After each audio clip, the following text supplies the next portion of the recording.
Welcome to Gotta Run. This is Will Sanchez. Thank you for tuning in. I have a very special guest today. Her name is Myriam Loor. She is the race director for a half marathon that I just love the name of, Celebrate Life Half Marathon.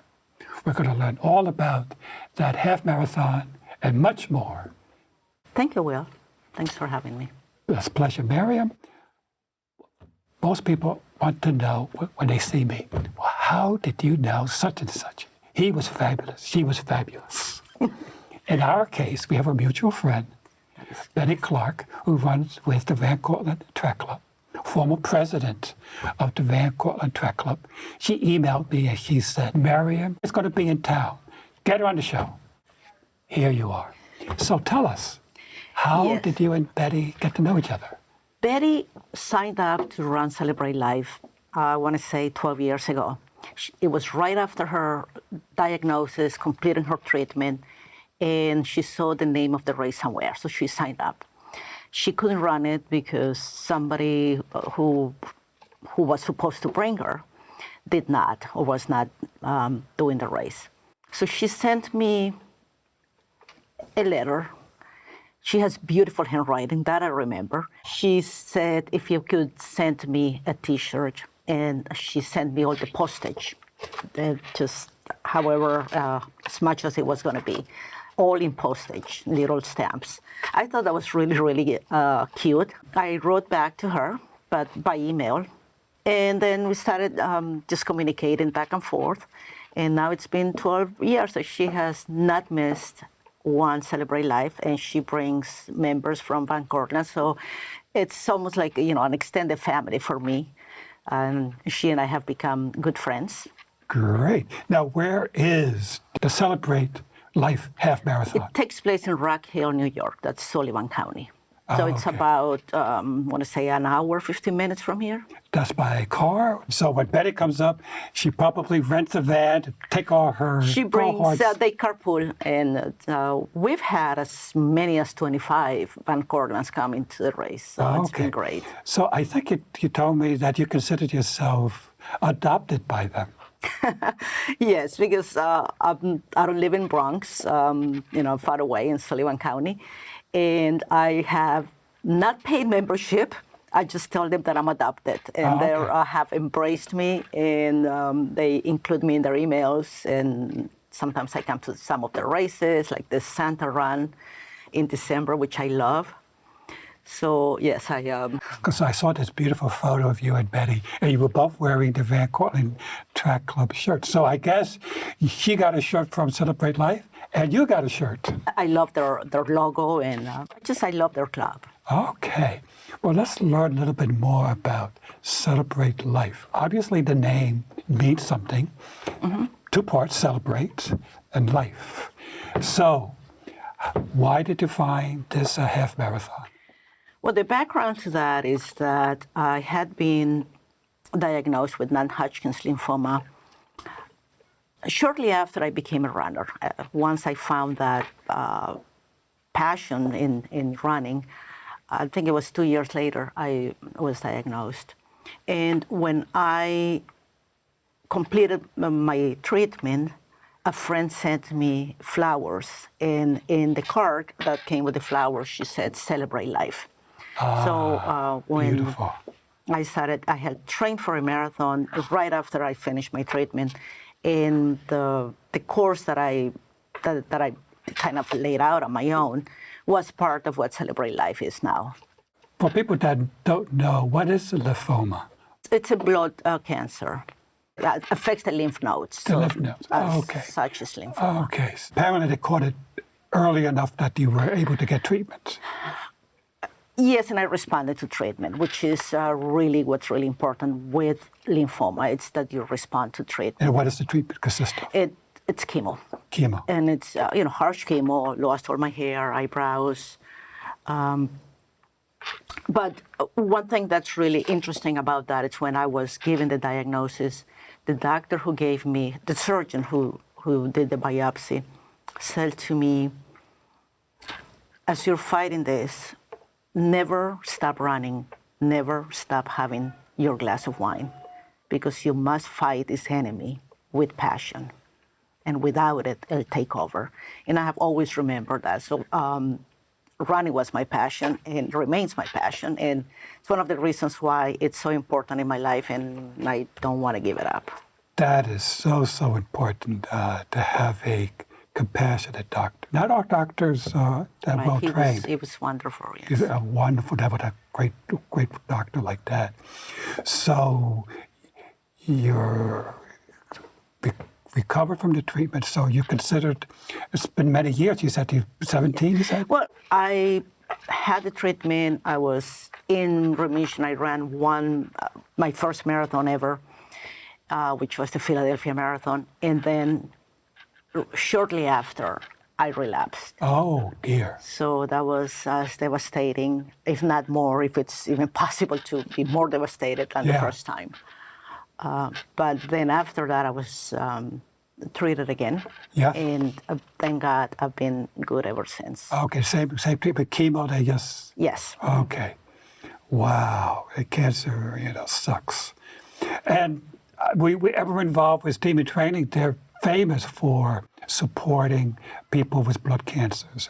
That's how I got into running, to Demon Training. So I know a little bit about that cancer and how devastating it is and how important the research dollars that goes into it. Right, absolutely. Okay. I mean, that's the reason why I'm here. I always say it's medicine and prayer, It's having that research that gets people like me. That's right. Okay, well, good that they were able to tackle it and your positive attitude. We're going on 17 years now. And the first one, I recall when I spoke with the course certifier. He's a very talented man, Brian Kavanagh in Sullivan County. And he said to me, there are not that many races long distance, and people are going to drive 2 hours just to come here because it's an organized event.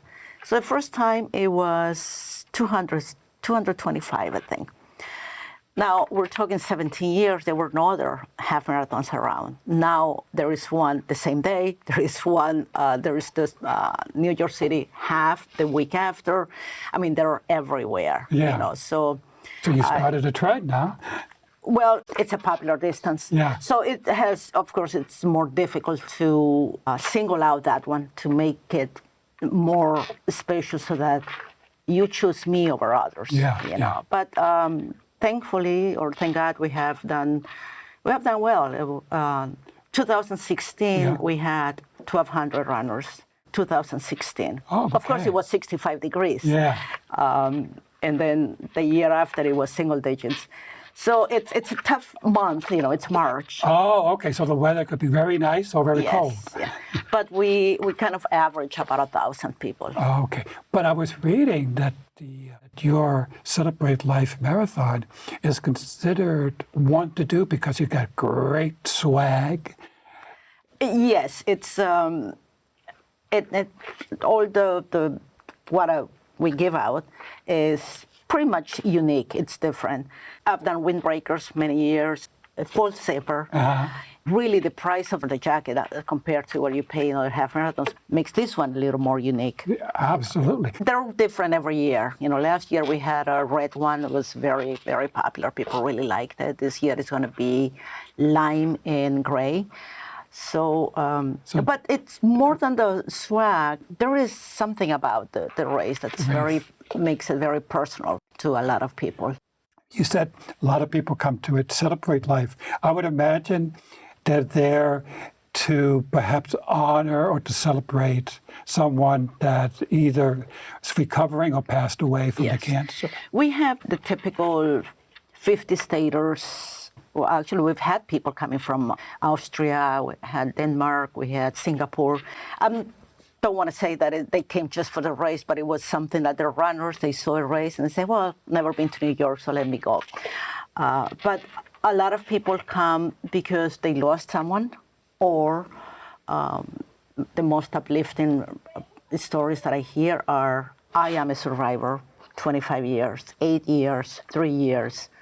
like that. Oh, okay. Survivors and people running in memory of or to celebrate a life.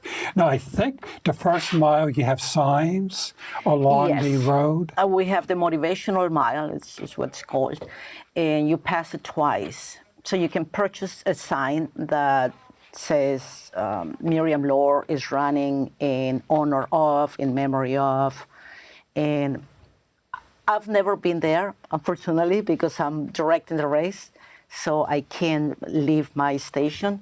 But people tell me that it becomes very, very emotional for some. Like some people stop and cry. Many people pick it up and bring it with them, bring their sign. Carry it to the rest of the way. Yes. You see it at mile 1, you see it at mile 11 and a half. So they run with it at the end. Of course, if you're running 6-minute mile like Bobby, you don't want to do that. Bobby Asher from the Vermont. Yes, he has won Celebrate Life many times. Oh, great, great. Let's learn a little bit more personally about you. Tell us wherever you were born and something about your growing up years. I'm from Colombia. I'm from Cali, Colombia, and I've been here, I don't know, like 40 years, so just never... How many years? About 40. Okay. I just never lost the accent. It's a beautiful accent.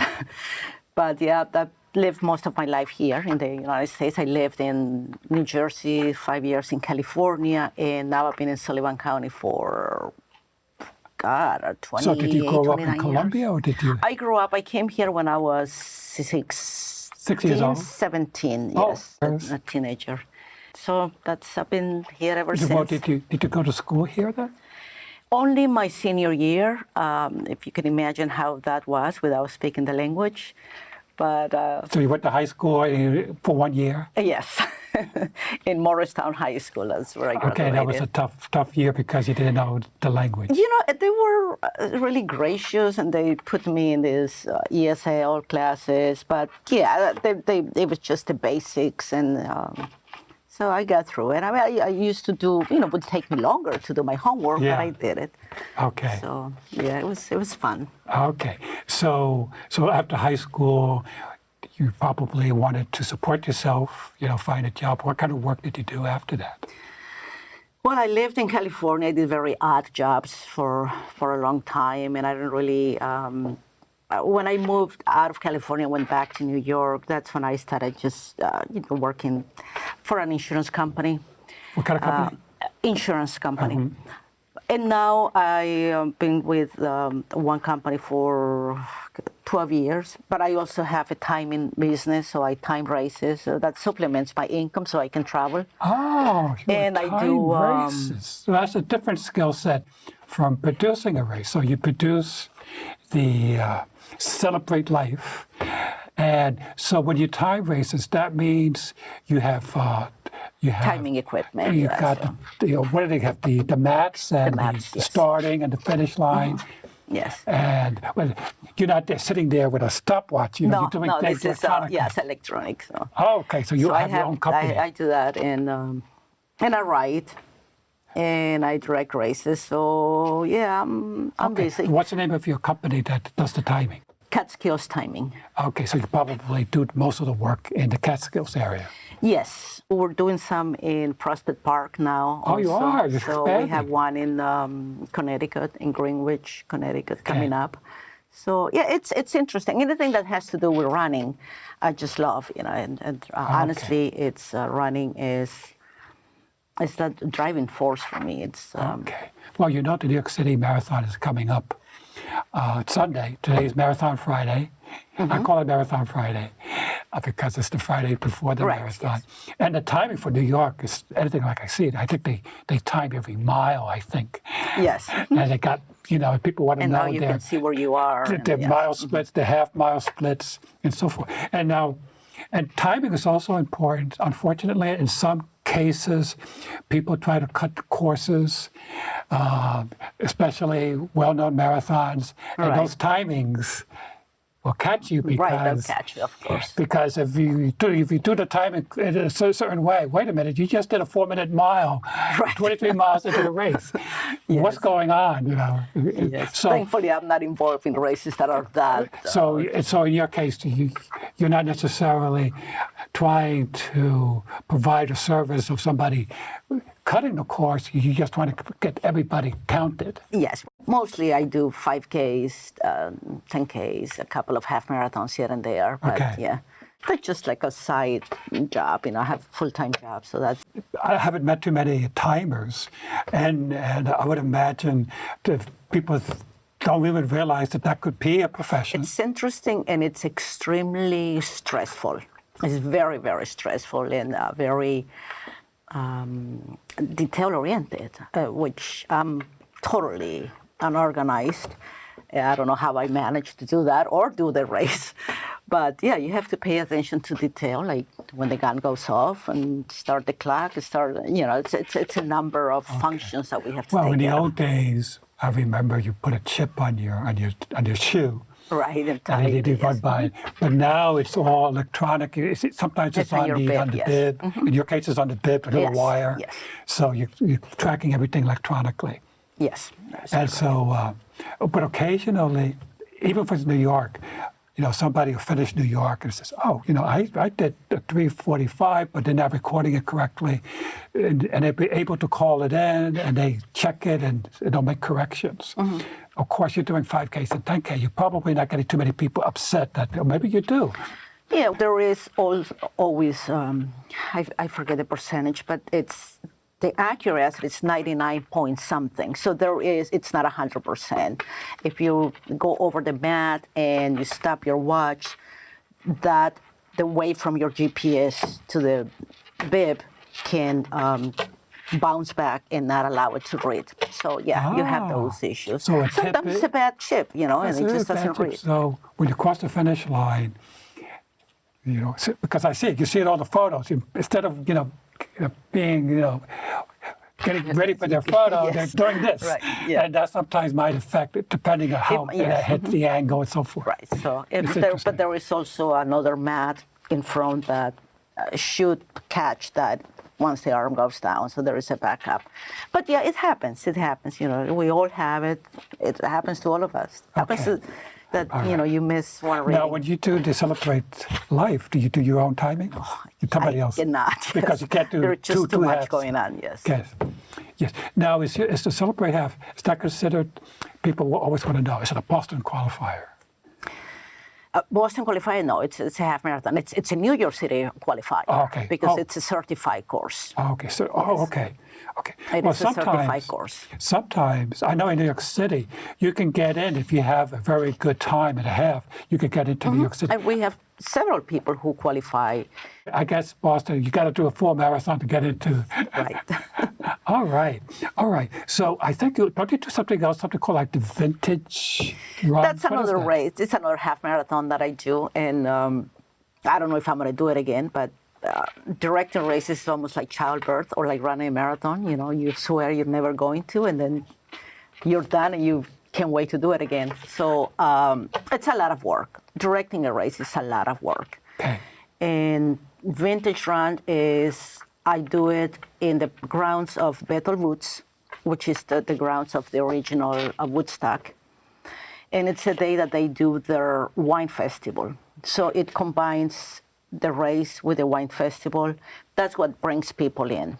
So you're running, you're getting a tie-dye shirt, and you're getting to the wine festival. But it's a tough month. It's October. Competition is very, that's very right. difficult. Lots So of, it's difficult to being able to bring about 400 runners every year, but it's difficult. okay. So how many years have you done it? This was my fourth year, I believe. And you're thinking of may retire from that. Yes.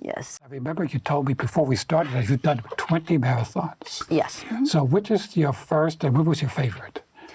My first one was Philadelphia Marathon. That's, as we discussed earlier, right after I finished treatment. That was I your celebratory. Yes, and I just loved every minute of it. I trained well. I did, like a 4:04. I've never been fast.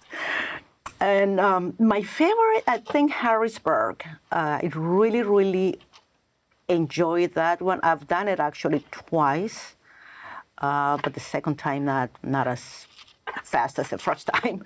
The first time I qualified for Boston. Oh, you Then I did? did it again.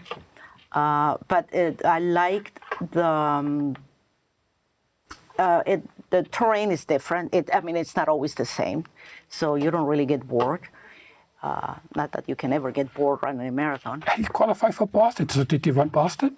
I ran it. I qualified twice, and if there is a regret, it's that I didn't run Boston when I qualified. I was like, yeah, whatever. I run it later. I'll qualify again. I was feeling like, yeah, cocky, huh? Yeah, right, exactly. That's the word I was looking for. And then injuries started happening, and the more injuries that I had, the slower I got. And but I did run Boston, but it was in those 2 times. I ran it through a charity after later. Yeah, just because I wanted to. Well, you were talking about injuries. In fact, eventually you had to have your knees replaced. Tell us that story. After I ran Philadelphia the second time, this was 2013, I believe, I was just in so much pain. At mile 6, I really wanted to get out because the pain in my hip was just outrageous. And I managed to finish it. I had trained to do 4 hours, but I did like 4:40, 4:35, somewhere around there. Still a good time considering the pain. But I was in so much pain. And I did all what we do when we're injured. I took time off, I stretched, I went for a massage. None of that helped. Finally, I went to see an orthopedic doctor, and I was lucky to meet someone who is a runner and was kind of a new runner. So he had all that passion and energy with him too. And he looked at the MRI and he looked at me. I just remember his face, like he felt my pain basically. And he said, "Your knees are shot." Both of them? Yes. Maybe you can run one more year, one more season, but that's about it. So, and that was another devastating news because I really, I love running. It's how I get through, it's how I celebrate, it's how I get through anything that needs reflection, anything that needs getting through something. How am I going to work this out? That's how I keep a job. Right. Those days when I want to quit, I go for a run. But he said, "You will run again.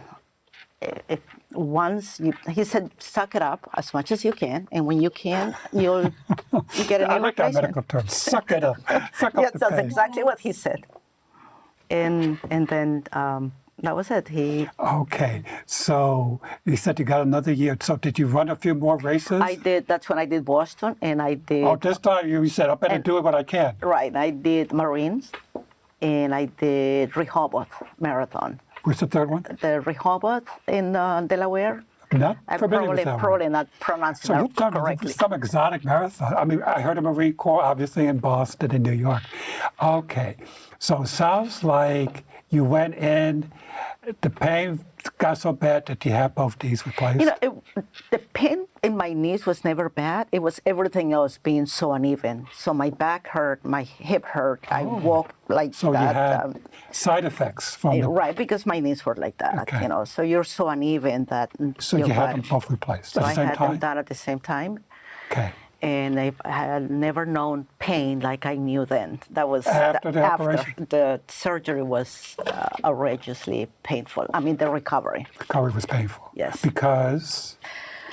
It was just very painful for me. I had a difficult time sleeping. I had a difficult time with just about everything. But the good news, you hear stories that the danger is getting hooked on opioids because doctors oversubscribed.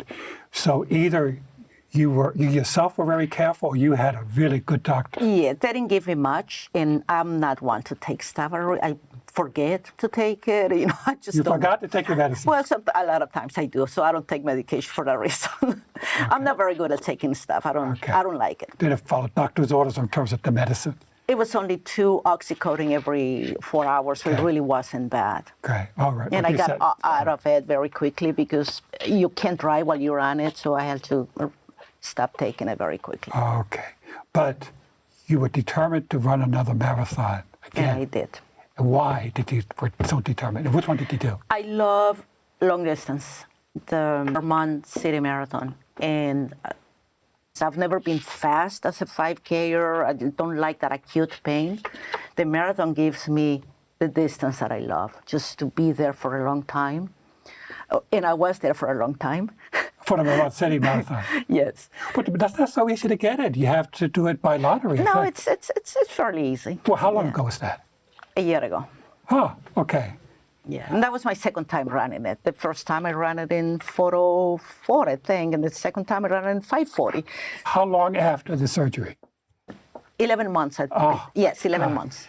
That's amazing that you were able to come back so quickly, I think. Because it's both knees and you did 5:40, that is still a very good time. Yes, a very and it good time. Just So, gave me back what I love doing. all right. So what's in the future for you? What's a 2020 will bring to Myriam? I would like to do another marathon. I don't know.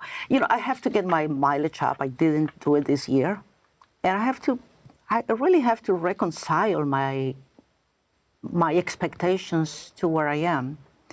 My mind, my spirit is there. I want to run marathons. I can't do a marathon anymore in 4 hours, not even close to it, So I have to come to terms with that and select my marathons carefully. If they're going to close the course in 5 hours, that's not my marathon.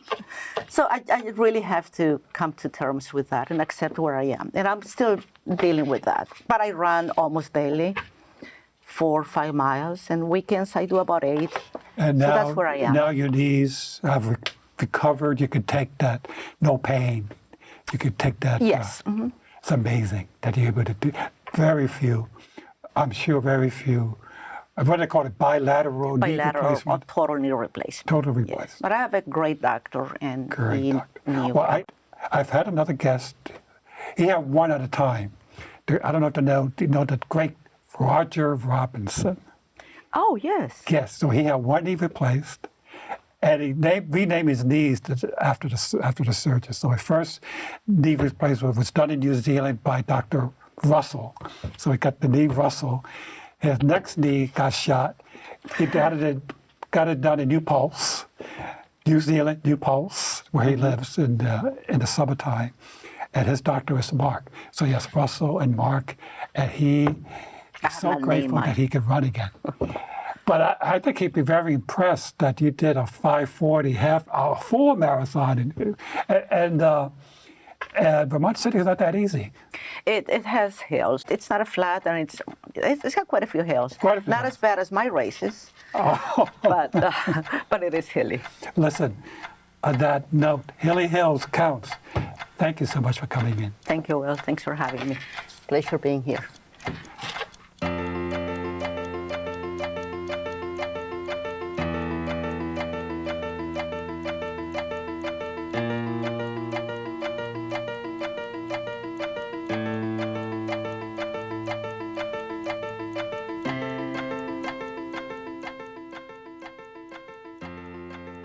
I just had a wonderful conversation with Will at Gotta Run with Will. And check it out on YouTube.